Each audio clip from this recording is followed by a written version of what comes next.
Bonsoir à tous. Aujourd'hui, nous allons partager sur un passage en rapport avec l'image que vous avez sous vos yeux.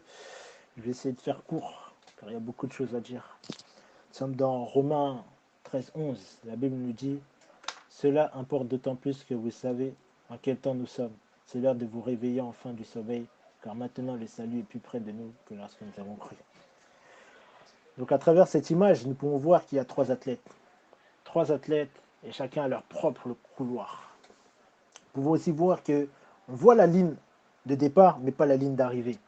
Et les trois sont en train de courir, dont un que vous connaissez tous, Usain Bolt, le champion.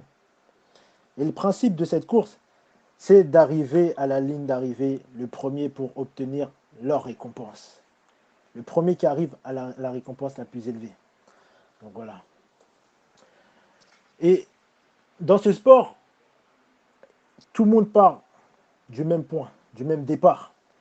Il y en a qui font des faux départs, ensuite ils sont disqualifiés. Il y en a qui partent au bon moment et par la suite, ils abandonnent parce que peut-être ils ont eu un claquage ou ils sont peut-être fatigués, mais ils n'arrivent pas à la ligne d'arrivée. Et il y a ceux qui arrivent à la ligne d'arrivée. On va quand même mettre ça sur le plan spirituel. Donc, ceux qui font des faux départs, ce sont ceux qui n'ont pas entrepris le véritable chemin, le véritable couloir avec Jésus-Christ. Ceux qui ont commencé trop vite, ont été trop précoces, voulant aller trop vite dans la spiritualité et oubliant Jésus-Christ. Ceux qui ont voulu sauter la porte de toute chose, ce sont ceux qui sont disqualifiés. Et j'aime ce principe de couloir-là, car le salut est personnel. Et chacun a son propre couloir dans la spiritualité. Il n'y a pas tes amis, il n'y a personne, il n'y a pas tes parents, tes frères et sœurs. Tu es seul dans ce couloir. Seul. Et jusqu'au bout, tu es seul. Et ceux qui abandonnent durant cette course, ceux qui ont peut-être des claquages, bien que c'est malheureux, ceux qui abandonnent par cause de fatigue, ce sont les moins persévérants. Ceux qui n'ont pas été assez disciplinés, ceux qui ne se sont pas assez nourris de la parole pour endurer toute cette épreuve, cette souffrance qu'on endure lorsqu'on court. Ce sont ceux qui ont lâché la course, sont les moins persévérants. Mais il y a ceux qui persévèrent jusqu'au bout et qui atteignent la ligne d'arrivée, c'est-à-dire leur récompense céleste. C'est pour ça que la Bible dit que le salut est plus proche de nous que lorsque nous avons cru. Les coureurs maximisent leur temps, essayent d'arriver le plus rapidement possible. Ça me fait penser à un verset de Paul qui dit: Ce n'est pas que j'ai déjà remporté le prix ou que j'ai déjà atteint la perfection, mais je cours. Il dit quoi, Paul? Je cours. Paul n'avait pas le temps de se préoccuper de tel ou tel apôtre. Il courait par la vocation que Jésus-Christ l'avait appelé. Il n'avait pas le temps de se préoccuper des bêtises du monde. Il courait, il courait. Il n'avait pas le temps. Et nous devons être des athlètes spirituels, considérant le spirituel, ce que Dieu nous demande, plus que les bêtises de ce monde. Nous devons être concentrés dans notre couloir, sachant qu'au bout, il y a Jésus-Christ. Nous avons entrepris, car il se définit comme l'alpha et l'oméga. Au commencement, toi qui as entrepris le bon départ avec Christ, sache qu'à la fin, il t'attend aussi pour te donner ta récompense, car il est l'alpha et l'oméga. Il est au départ et à l'arrivée. Bien que tu sois seul dans ton couloir, il t'accompagne dans ton couloir, car il ne peut se renier. Il t'a dit dans sa parole qu'il ne va jamais t'abandonner. Dieu, Dieu veut que tu sois un athlète spirituel. Il veut que dès le départ, tu puisses commencer avec lui. Toi qui as commencé avec lui d'ailleurs, sache qu'à la fin, il sera avec toi.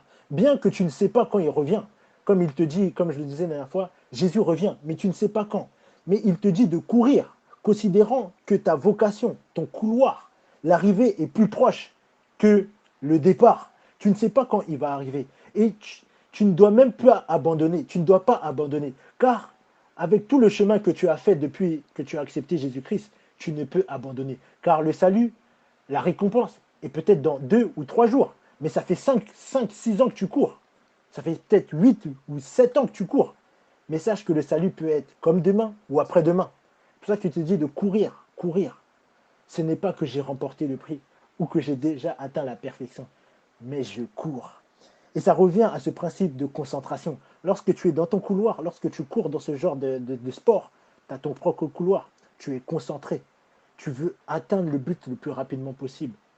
Chaque jour, tu es concentré dans ton couloir, considérant ce que Dieu a prévu pour toi.